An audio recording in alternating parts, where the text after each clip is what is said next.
ये जो स्थिति बनी है उस स्थिति में इनकी पहचान से ज़्यादा यहाँ लोगों को लड़ाई जो लड़नी है या फिर जो चुनाव लड़ रहे हैं वो हैं देवेश चंद्र ठाकुर। रामेश्वर महतो का इसलिए इस्तीफा हुआ है कि आपने लोकसभा में ब्राह्मण को दे दिया, सवर्ण को दे दिया। पनोरमा ग्रुप, जो सोचता है वो करता है, आपके अपने सपनों का आशियाना।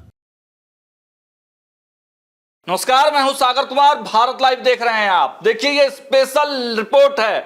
इसमें हम आपको आज बताने जा रहे हैं जिसका इंतजार आप पिछले दिनों से ही कर रहे थे, और तिरहुत का रिजल्ट हमारे हाथ में है। इस तिरहुत का रिजल्ट आज आपको हम एक एक कर बताने वाले हैं कि 4 जिलों से होती हुई लगभग 30 से अधिक विधानसभा और 4 लोकसभा सीटों वाली ये तिरहुत विधान परिषद के उपचुनाव की रिजल्ट अब कुछ ही समय में आपके सामने होगा। देखिए, हम लगातार आपको खबरें दिखा रहे हैं, एक एक कर अपडेट बता रहे हैं, लेकिन अभी हमारे पास जो रिजल्ट आए हैं वो उसका आंकड़ा सुनकर चौंक जाएंगे आप, क्योंकि जिस सोच के साथ आप लगे हुए थे, जिस सोच के साथ लोग लगे हुए थे कि हाँ हमारी पार्टी जीतेगी, हमारा कैंडिडेट जीतेगा, लेकिन ठीक आपकी सोच से हटकर चौंकाने वाले जो रिजल्ट हैं वो तिरहुत उपचुनाव में देखने को मिल रहे हैं। देखिए, हम आपको सुबह की जो मतगणना की प्रक्रिया चल रही थी उसके बारे में अपडेट दे दे। देखिए, सुबह 8 बजे से ही मुजफ्फरपुर में 20 टेबल पर मतगणना शुरू हुआ, लेकिन मतगणना की जो वास्तविक प्रक्रिया है वो 4 बजे, जो काउंटिंग की प्रक्रिया है वो शाम 4 बजे से शुरू हुई, क्योंकि उसके पहले बंडल बनाए जाने लगे थे। पहले 50-50 के बंडल बनाए गए, उसके बाद 500 के जो है बंडल बनाए गए, और उसमें से भी जो वैध मत है उनको अलग किया गया और जो इनवैलिड मत है उनको अलग किया गया। तो शाम 4 बजे से जो मतगणना चल रही है, लगातार मतगणना जारी है, और वहां जो माहौल अभी है, गहमागहमी की माहौल है, काफी ठंड का असर देखा जा रहा है। उसके बावजूद भी पूरा गहमागहमी वहां पर है, लोग डटे हुए हैं, समर्थक डटे हुए हैं, और जो प्रत्याशी हैं वो अंदर ही अभी मौजूद हैं, और पल पल का रिपोर्ट हमारे पास आ रहा है। उस रिपोर्ट को हम आपके सामने साझा कर रहे हैं। तो सीधे हम बाबा को बुलाएंगे और तिरहुत मुजफ्फरपुर से जो रिजल्ट हमारे पास आ रहे हैं उसको एक एक कर आपके सामने रखेंगे। बाबा, देखिए सर, आपने लगभग सुबह से जो चल रहा है वो सब कुछ तो बता ही दिया, और आपको सबसे बड़ा अपडेट हम दे दें कि लगभग 82,000 से ज़्यादा जो हैं वोट पोल हुए हैं, और 82,000 वोटों में जो हमारे पास रिजल्ट है जो वैध मतों का वो 76,000 के आसपास है, जिसमें से 6,000 जो हैं वो अवैध पाए गए हैं। जो अभी गिनती हुई है 631 वोट, जो 6,000 के आसपास मैंने बताया। इसमें बाकी जो आप रिजल्ट बताएंगे तो उसमें बताएंगे कि पहले राउंड, दूसरे राउंड, या जो गिनती होकर के हमारे पास जो रिपोर्ट आई है उसके आधार पर किसके पास क्या है वो तो एक अलग मैटर है। लेकिन उससे पहले हम आपको बता दें कि हम चुनाव के थोड़ा सा लेआउट दे दें कि इस चुनाव में ये चुनाव थोड़ा सा अलग है। 4 सीटों के जो उपचुनाव हुए हैं उससे बिल्कुल ये भिन्न चुनाव है, क्योंकि ये विधान परिषद का चुनाव है, और विधान परिषद के चुनाव में जैसा कि आप भी जानते हैं अच्छी तरह से कि इसकी प्रक्रिया कुछ अलग होती है। बिल्कुल अलग होती है। इसमें बैलेट पेपर के हिसाब से वोट होते हैं, और इसमें वरीयता दी जाती है, प्रथम, द्वितीय और अन्य वरीयता। तो इस वरीयता के हिसाब से इसमें जो पहला वोट काउंट होता है वो होता है प्रथम वरीयता का। प्रथम वरीयता में यदि मान लेते हैं कि हमने बताया कि लगभग 72,000 के आसपास, 76,000 के आसपास जो है वो वैध मत है, यानी इसका 50% जो वोट पोल हुआ है, जिसमें विनर जो होगा उसके पास 50% होना चाहिए और +1, यानी 51% अगर वोट आता है प्रथम वरीयता में तो वो विजेता घोषित हो जाएगा, वरना आपको सेकंड वरीयता का वोट गिना जाएगा। लेकिन सेकंड वरीयता में बहुत बड़ा पेच है, उसको हम बताएंगे कि वो पेच क्या है, क्योंकि जो गिनती चल रही है ये लंबी प्रक्रिया है, लंबी चलेगी। इससे पहले भी जो लोग पुराने लोग हैं जो जानते हैं कि बैलेट पेपर पर कैसे चुनाव होता था कि 2-2 दिन, 3-3 दिन लग जाते थे काउंटिंग होने में। यहाँ भी जैसा कि आपने बताया भी कि जो DPRO से जानकारी जो प्राप्त हुई है उसमें 50-50 के बंडल बनाए गए हैं, यानी कि 500 वोटों का एक बंडल बनाया गया है। पहले 50 का बंडल बनाया गया, उसके बाद 500 के बंडल बनाया गया। वो उस 10-10 बंडल एक जगह रखे गए थे टेबल पे, तो 20 टेबलों पे, यानी कि सब कुछ मिला जुला करके आप देखिए तो चुनाव की प्रक्रिया में और गिनती की प्रक्रिया में पूरी तरह से पारदर्शिता बरती गई है। सभी कैंडिडेट्स और उनके प्रतिनिधि जो हैं वो अंदर मौजूद रहेंगे। इसके साथ उनके सामने ही बैलेट पेपर की गिनती होगी। प्रथम, द्वितीय, तृतीय वरीयता के हिसाब से जिस तरह से सब कुछ होना है वो सब कुछ नजर आएगा। लेकिन प्रथम वरीयता में जो हमारे पास जानकारी मिल रही थी उसमें बिल्कुल उल्टा नजर आ रहा था। ये जो हम देख रहे हैं कि तिरहुत का रिजल्ट दूसरे राउंड में डिक्लेयर, नीतीश लालू फेल, निर्दलीय ने कर दिया खेल। आप देख रहे होंगे कि 4 सीटों के उपचुनाव के अलावे जो इधर लगातार चुनाव हुए हैं उसमें निर्दलीय का एक अलग अपना क्रेज बना, अलग क्रेज रहा है बाबा। और इसके पीछे का कारण आप समझ सकते हैं। प्रशांत किशोर जो लगातार दावे कर रहे हैं कि हम कुछ अलग परिवर्तन करेंगे, वो प्रशांत किशोर पूरी तरह से असफल दिखाई दे रहे हैं। तो वहीं आपको बता दें कि राष्ट्रीय जनता दल जो 4 सीटों पर हारने के बाद भी बाउंस बैक नहीं की। हम बार बार बता रहे थे कि जो उनके जो कैंडिडेट हैं वो नजर नहीं कहीं आ रहे हैं। यानी कि सीधी तौर पे देखा जाए तो गोपी किशन जो है वो चुनाव में जिस तरह से प्रचार बाकी के लोग नजर आ रहे थे वैसे नजर नहीं आ रहे थे। इसके बावजूद भी अभी तक ये लड़ाई में बने हुए हैं।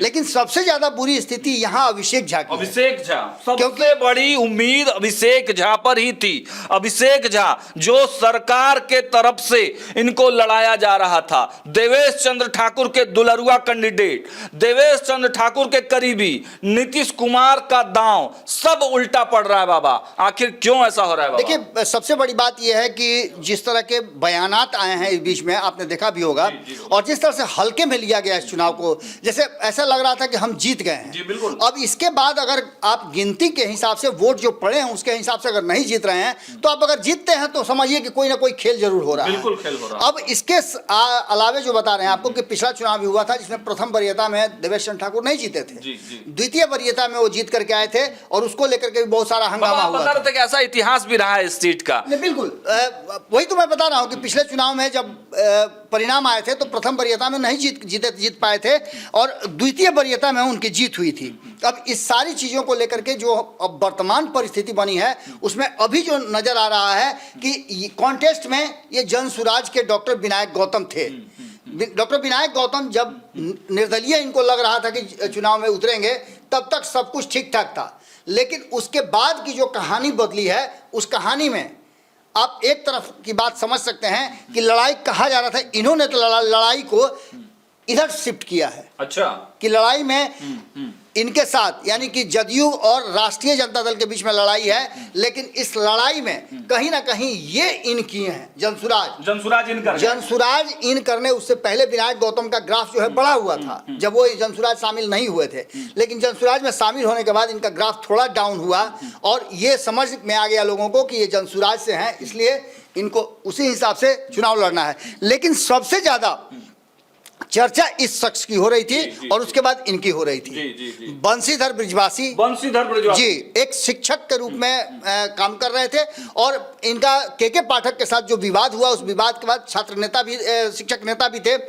इनके साथ विवाद के बाद इनको टर्मिनेट कर दिया गया या कहिए कि इनकी नौकरी चली गई। उसके बाद से ये अपने समाज के लोगों को, जिस समाज से आते हैं, अति पिछड़ा समाज से आते हैं, उस समाज की बात कर लें या फिर शिक्षक बिरादरी को की बात कर लें, उन सब के लिए अक्सर आंदोलन करते रहे हैं, लड़ाई लड़ते रहे हैं। इसका फायदा, चूंकि ये शिक्षक निर्वाचन स्नातक निर्वाचन है, इसका फायदा इनको निश्चित रूप से मिलता हुआ नजर आ रहा है। और ये चूंकि ये हनुमान कहे जाते हैं चिराग पासवान के, इसलिए इनकी भी चर्चा खूब थी। शुरुआती दौर में न तो इनकी चर्चा थी न इनकी चर्चा थी। शुरुआती दौर में ये तीनों ही मैदान में नजर आ रहे थे और सबसे ज़्यादा चुनाव प्रचार से लेकर के तंत्र तक सब कुछ इनके लगे हुए थे। अब जो हमारे पास रिजल्ट आ रहा है उसमें 1 नंबर, 2 नंबर, 3 नंबर, 4 नंबर और 5 नंबर के अलावे जितने भी 18 प्रत्याशी हैं, एक तो अब रहे नहीं, लेकिन जिसके भी आ रहे हैं वो परिणाम कुछ और कहानीकार हैं। हम चाहेंगे कि वो परिणाम एक बार आप दिखा दें। ये जो राउंड चल रहे हैं, इसमें पहले राउंड की बात अगर करें हम तो इसमें 10 राउंड की बात की गई है। इसमें पहले राउंड में ये जो है वो टेबल वाइज है, एक टेबल का ये है, इसी तरह से काउंटिंग होता है। ये इसलिए हमने ये डाटा रखा है कि हम लोगों को समझा पाए कि ये काउंटिंग होता कैसे है। इसमें आप देखिए 18 के 18 हैं और इन 18 में अभी इनका 83 मत है, गोपी किशन 54 पर है, विनायक गौतम 87 पर है, अरविंद कुमार 2 पर हैं। उसके बाद यहाँ देखिए राकेश रोशन 62 मत प्राप्त किए हैं, वंशीधर ब्रिजवासी यहाँ 140, यानी पहले राउंड से ही वो लीड कर रहे हैं। इसके बाद हम चाहेंगे कि अभी का जो हमारे पास आंकड़ा है वो आंकड़ा आप बता दें। देखिए अभी जो आंकड़े बाबा आए हैं हमारे पास, देखिए आंकड़े की बात अगर हम करें तो देखिए ब्रजवासी पहले नंबर पर बताए जा रहे हैं। ब्रजवासी जो है वो लीड कर रहे हैं बाबा, 6288 मत। गोपी किशन 5781, अभिषेक झा 5234, विनायक गौतम 452, राकेश 4152 माफ कीजिएगा, और राकेश रोशन 2952। ये जो मत हैं वो निकल कर आ रहा। सबसे चौंकाने वाला बात बाबा जो इनका है, जी बिल्कुल, ब्रजवासी बंशीधर ब्रजवासी काफी जो है भावुक कर देने वाला पोस्ट इनका वायरल हुआ था उस रात जिस रात चुनाव था। आपने देखा था कि रोते हुए इनका वीडियो पूरा वायरल हो रहा था और पूरे परिवार के साथ इनका वीडियो था। कहीं ना कहीं उस वीडियो ने भी इस चुनाव में बहुत ज्यादा प्रभाव डाला और जिस समाज से, जिस क्षेत्र से ये मुजफ्फरपुर से आते हैं बाबा, वहां पर भी इनका एक अच्छा खासा वजूद है। कहा जाता है एक बड़ी कोठी में ये रहते हैं, लेकिन शिक्षकों के अति प्रिय हैं। चूंकि ये शिक्षकों का चुनाव है, इसीलिए क्या इसमें देखिए सागर, इससे पहले भी अफाक अहमद जो है एक शिक्षक हुआ करते थे, जो सारण से जीत करके आए थे, सारण शिक्षक निर्वाचन क्षेत्र से। वो भी निर्दलीय उम्मीदवार थे और उनके जीतने के बाद आपको पता है कि क्या कुछ हुआ था। उनको जनसुराज ने अपने तरफ हैक कर लिया था और कहा था कि ये मेरे उम्मीदवार हैं।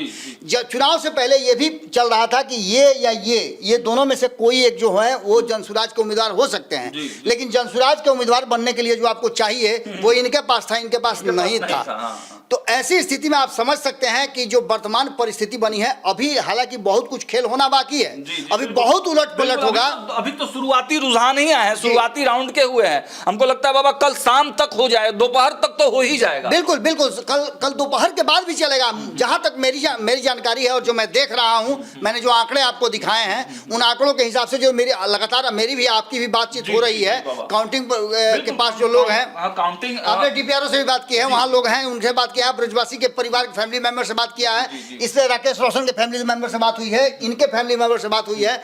ये सभी लोगों से लगातार हमारी बातचीत हो रही है और उसके आधार पर इन लोगों का भी कहना यह है कि अभी बहुत कुछ होना बाकी है। अभी तो ये शुरुआती रुझान है, अभी 10 राउंड की गिनती होगी और इस 10 राउंड की गिनती में यदि जीत हार का फैसला नहीं होता पर प्रथम वरीयता में, तो उसके बाद सेकंड राउंड, सेकंड नंबर दूसरी वरीयता जो है उसकी काउंटिंग होगी और वो सबसे ज्यादा अहम होगा। इसका सीधा सीधा मतलब यह है कि अगर ये जो कैप्शन हमने डाला है कि नीतीश लालू फेल, यानी कि अभी शुरुआती रुझान के हिसाब से ये दोनों की प्रतिष्ठा दांव पर लगी हुई है। और हम बार बार बता रहे हैं सागर कि नीतीश कुमार कभी नहीं चाहेंगे कि लालू प्रसाद इतना ज्यादा गर्त में चले जाएं कि जहां से उठना मुश्किल हो जाए। अच्छा, 2010 में लालू प्रसाद मात्र 22 सीट जीत करके आए थे विधानसभा में। आपको याद है कि मात्र 3 साल में उनको गोद उठा करके और उनके साथ होकर के 2015 में उनके साथ चुनाव लड़ करके उनको 80 सीट दिलवाए थे।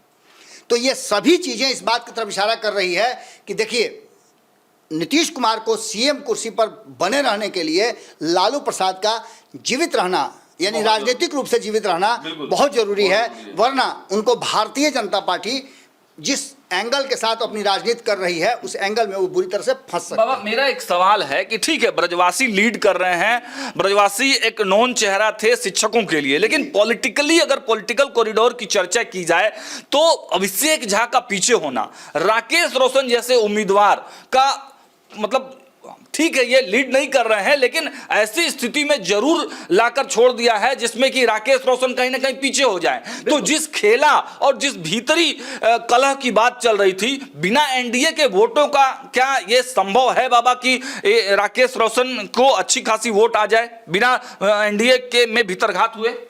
देखिए, सबसे बड़ी बात है कि इस चुनाव को अगर आप मेरे नज़रिए से देखिए तो मेरे नज़रिए से देखने का इसका सिर्फ एक ही कारण है और वो है कि यहाँ अगर जदयू हार जाती है तो आप एक बात मान के चलिए कि इनकी राजनीति तो आगे चलती रहेगी, चूंकि युवा हैं, अभी बहुत राजनीति इनको करनी है। और मैं शुरू से इस बात को बता रहा हूँ कि इन्होंने जो अपना गुरु जो है ना, गलत चुन लिया।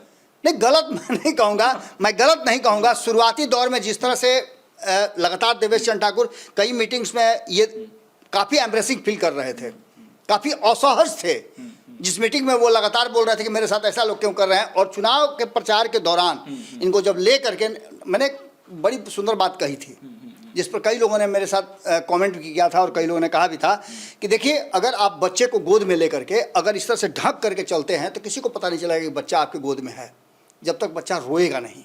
और यही हुआ इनके साथ भी।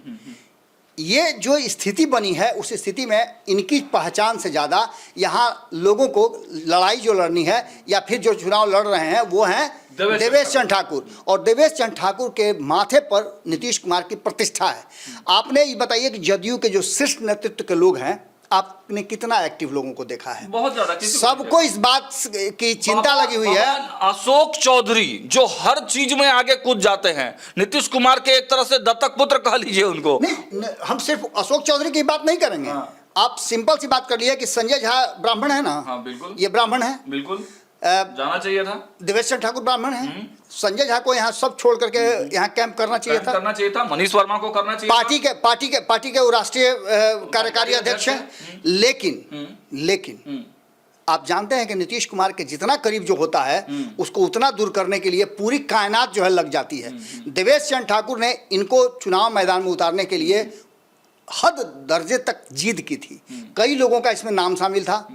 अलग अलग एनडीए के घटक दल भी चुनाव लड़ना चाहते थे, लेकिन देवेश चंद्र ठाकुर की जिद थी कि यही लड़ेंगे चुनाव और ये चुनाव लड़े।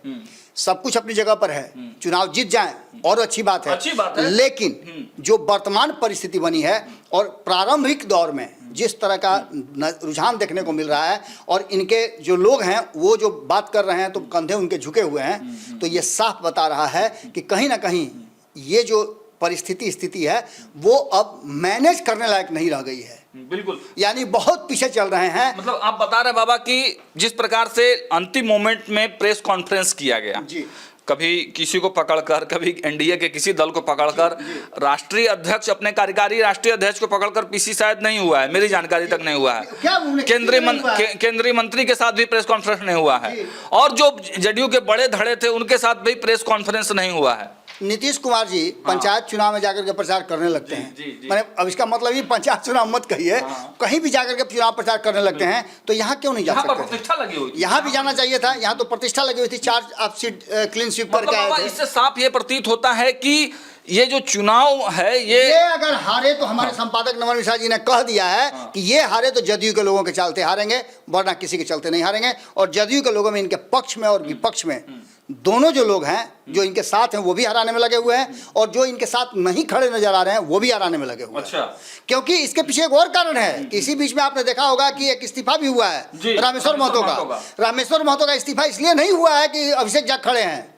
रामेश्वर महतो का इसलिए इस्तीफा हुआ है कि आपने लोकसभा भी ब्राह्मण को दे दिया, सवर्ण को दे दिया और पिछड़ों का सीट होने के बावजूद आपने जो सीतामढ़ी में जो किया, उसके बाद जब सीट खाली हुई तो ये तो कम से कम पिछड़ों को देना चाहिए था, लेकिन यहाँ भी कहीं ना कहीं पिछड़ों को आपने नजरअंदाज किया और जिसके चलते वो इस बात से अलग हो गए, नाराज हो गए कि नीतीश कुमार के आंख पे पट्टी बांध करके लोग फैसले करा रहे हैं। इसका मतलब है कि सिर्फ वही नहीं, अभी कई लोग जो इनके चुनाव प्रचार में नहीं गए हैं वो भी यही बात कहेंगे, लेकिन वो पर्दे के पीछे कहेंगे। रामेश्वर महतो ने पर्दे के आगे कहा है, लोग पर्दे के पीछे कहेंगे। और निश्चित रूप से संपादक नमन मिश्रा जी ने जो बात कही है कि अगर अभिषेक जी हारते हैं तो एक ब्राह्मण की जो कब्रगाह बनते जा रही है जदयू कुशवाहा की, ब्राह्मणों की भी कब्रगाह बनने लगे तो कोई बहुत बड़ी बात नहीं, कि पहले से भी ब्राह्मण यहाँ नजर कहाँ आते थे। अब जो स्थिति है वो आपके सामने है। लेकिन बाबा एक और मेरे पास सवाल था, दर्शकों का ये बराबर आ रहा था कि बैलेट पेपर पर जो चुनाव होता है और इतना देर हो रहा है काउंटिंग होने में, बाकी देश के जो सभी चुनाव हैं एक तरह से देखिए तो सभी लगभग वो उससे होते हैं, ईवीएम से होते हैं, लेकिन आखिर क्या कारण है कि जो एमएलसी का जो ये है वो बैलेट पेपर से होता है? देखिए इसके पीछे टेक्निकल कारण है।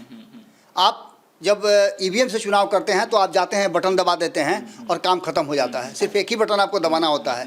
यहाँ आकर के आपको अलग अलग बटन दबाने की ज़रूरत पड़ेगी, यानी कि कई ईवीएम हो जाएंगे। 18 लोग हैं तो 18 ईवीएम हो जाएगा, या हो सकता है कि प्रथम द्वितीय तृतीय वरीयता जो होती है उसमें प्रॉब्लम हो। इसी के चलते बैलेट पेपर से ये चुनाव होता है कि आप अपने सुविधानुसार अपने 1 नंबर 2 नंबर 3 नंबर 4 नंबर प्रत्याशी का अंक दर्ज करें। इसके कारण भी ये बैलेट पेपर होता है। आगे चल करके टेक्नोलॉजी डेवलप होगी तो निश्चित रूप से इसका वरीयता वाला जो खेल है बाबा, तो ये कैसे खेल बिगाड़ता है, इसमें थोड़ा सा आप बताइए हमारे दर्शकों को कि जो वरीयता की टेक्निकलिटी है, क्योंकि प्रथम वरीयता के वोट तो मान लीजिए हमारे जैसे कि बंशीधर के वोटर होंगे तो वो एकदम सोच के घर से आएंगे कि भैया हमको फर्स्ट वरीयता वाला वोट बंशीधर को दे देना है। लेकिन अब सेकंड वरीयता जो बंशीधर के वोटर होंगे वो उनका वो कैसे वो सोचेंगे, कैसे वो सेकंड वरीयता डालेंगे, या अभिषेक झा के जो वोटर होंगे सेकंड वरीयता वो किसको डालेंगे? देखिए, ये तो स्वेच्छा पर निर्भर करता है ना कि आप अभिषेक झा को यदि प्रथम वरीयता देते हैं तो आप सेकंड वरीयता इनको दे सकते हैं, या इनको दे सकते हैं, या इनको किसी को भी दे सकते हैं। इसके लिए कोई बाध्यता नहीं है, आप अपने स्वेच्छा से देते हैं। लेकिन काउंटिंग के समय जब होता है तो इसमें एक टेक्निकल पॉइंट ये है कि आपको 50% +1 यानी 51 वोट आपको आना चाहिए। 100 वोट में से 51 वोट आपको आना चाहिए, तभी आप विजेता प्रथम वरीयता में घोषित होंगे। वरना सेकंड वरीयता में आप कितने नंबर पे आते हैं, कितने वोट लेकर के आते हैं, पिछली बार का हमने बताया था, इसी एपिसोड में हमने बताया था कि पिछले बार में जो देवेश चंद्र ठाकुर जीते थे प्रथम वरीयता में उनके वोट कम हो रहे थे, 18,000 के आसपास उनको वोट आए थे जो कम हो रहे थे। बाद में फिर उनको सेकंड वरीयता में जो वोट आए उसके आधार पर वो 22,000 वोट लेकर के आए थे, लगभग इसी के अंदाज में, और तब जाके उनको विजेता घोषित किया गया था। निश्चित रूप से इसमें भी संभावना वही लगती है, इसलिए कि कॉन्टेस्ट जो हो रहा है भले ही कोई 1,000 वोट से आगे हो 1500 वोट से आगे हो, लेकिन ये समझिए कि आप नेक टू नेक लड़ाई चल रही है। इस लड़ाई में टक्कर काफी कड़ी देखी जा रही है। बिल्कुल बिल्कुल। तो देखिए, जो सबसे बड़ी बात निकलकर सामने आ रही है कि लड़ाई जो है नेक टू नेक फाइट है, टक्कर जबरदस्त है। हर अपडेट हम आपको दे रहे हैं, और जिस तरह से बाबा ने आपको समझाया कि जो टेक्निकलिटी है, प्रथम वरीयता सेकंड वरीयता का जो वोटिंग है वो डिसाइड करेगा। हालांकि जो वोटिंग जो मतगणना हो रही है वो शाम 4 बजे से शुरू है, अभी बहुत राउंड के मतगणना होने बाकी हैं। ये सबसे अहम चीज़ है, और जो शुरुआती रुझान है, जो शुरुआती अपडेट्स निकलकर सामने आ रहे हैं, वो जरूर ये साफ जो है वो दिखा रहे हैं कि निर्दलियों ने बड़ा खेल कर दिया है। देखिए, ये 2 निर्दलियों के चेहरे को ठीक से दिखाइए मुकेश जी। निर्दलीय जो चेहरे आप देख रहे हैं, ये एक मुस्कुराता हुआ चेहरा, और ये बंशीधर एक मायूस चेहरा, ये दोनों ही चेहरों ने मिलकर बड़ा खेल कर दिया है तुरहुत में। और यही हम बताने की कोशिश कर रहे हैं कि बिहार ने जो ट्रेंड साबित किया है, जो ट्रेंड पप्पू यादव, शंकर सिंह, उसके बाद और तमाम निर्दलीय कैंडिडेट्स ने बिहार में निर्दलियों की एक बड़ी फौज तैयार कर दी है। और जनता का भी रुझान अब बड़े पॉलिटिकल पार्टियों से हटकर कहीं ना कहीं जब जनता एहसास करती है कि कैंडिडेट हमारे लायक नहीं है, तब वो सीधे निर्दलीय प्रत्याशियों की तरफ शिफ्ट होता है उनका वोट। और इस तिरहुत के चुनाव में जहां पर प्रतिष्ठा लगी हुई थी, सरकार की प्रतिष्ठा, नीतीश कुमार एनडीए गठबंधन की प्रतिष्ठा जहां दांव पर लगी हुई थी, उसी तरफ निर्दलियों ने अगर इस चुनाव में बड़ा खेल किया है तो यह बिहार की राजनीति के लिए बड़ा सवाल है, बड़ा प्रश्न है कि आखिर इतने लब्बो लुबाब और इतने बड़े चेहरे के खड़े होने के बाद भी, इतने तंत्र लगाने के बाद भी 2 निर्दलियों ने सत्ता का खेल बिगाड़ दिया है। हम लगातार आपको अपडेट देते रहेंगे ग्राउंड जीरो से, हमारे पास इनपुट आ रहे हैं और एक एक अपडेट हम आपको सबसे पहले दिखाएंगे। देखते रहिए भारत लाइव। बहुत बहुत धन्यवाद। पनोरमा ग्रुप, जो सोचता है वो करता है। अगर ये वीडियो पसंद आई और वह बिहार के राजनीति और बिहारियत से सरोकार रखेनी तो सब्सक्राइब बटन दबा के चैनल के सब्सक्राइब कर ली। ओजे एगो घंटी बा, ओकरा बटन दबा देला से कुल सटीक और मारक खबर रुआ मुफ्त में मिल जाई। अगर रुआ पत्रकारिता के हमनी के नया प्रयोग में सहयोग कर चाहतानी तो ज्वाइन बटन दबा दी। पेटीएम नंबर नोट कर ली 9386816700। धन्यवाद।